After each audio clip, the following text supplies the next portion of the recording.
Ciao, benvenuto in Valtellina.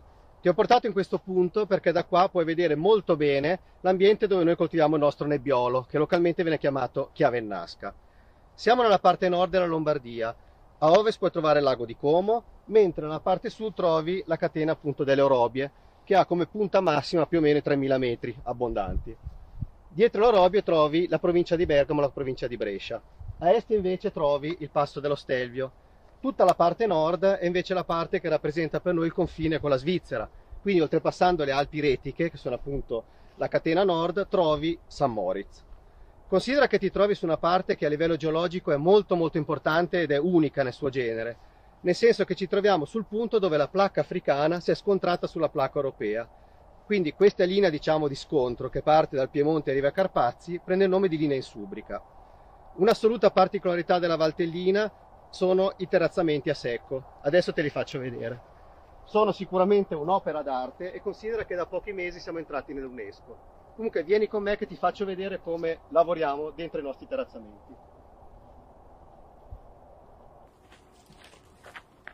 Ecco, ti ho portato in questo vigneto perché penso che da qui tu possa capire perfettamente come facciamo viticoltura qua in Valtellina. D'altra parte penso che il terrazzamento, come vedi bene, rappresenti per noi l'unica possibilità che abbiamo di poter convivere con queste pendenze.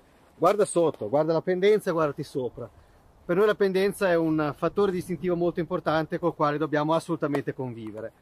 Complessivamente abbiamo 2500 km lineari di terrazzamento. Come ti dicevo prima, i terrazzamenti sono appena entrati come patrimonio dell'umanità dell'UNESCO e di fatto ogni terrazzamento deve essere visto come un punto distintivo appunto della valle. Ogni terrazzamento produce il proprio nebbiolo, ogni terrazzamento ha la propria caratteristica, quindi la propria profondità e la propria esposizione. Diciamo che insieme alla quota altimetrica rappresenta veramente il fattore su cui bisogna lavorare per poter tirare fuori tutte le sfumature gustative di questo territorio. Adesso ti porto nei vigneti più alti, così puoi capire come la quota altimetrica sia altrettanto interessante. Andiamo. Come ti dicevo prima, la quota altimetrica in Valtellina è un aspetto molto molto importante da considerare. La qualità dei nostri vigneti e delle nostre uve è intimamente legata proprio a questo aspetto. D'altra parte parliamo di nebbiolo delle Alpi. Diciamo che tutta la nostra viticoltura è concentrata sulla parte nord della valle, sulla parte eretica, e normalmente lavoriamo su 3 fasce altimetriche.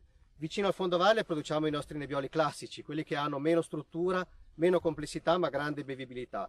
Nella parte centrale entriamo nella parte perfetta, quella che si esprime alla grande, con grandi maturazioni e grandi complessità.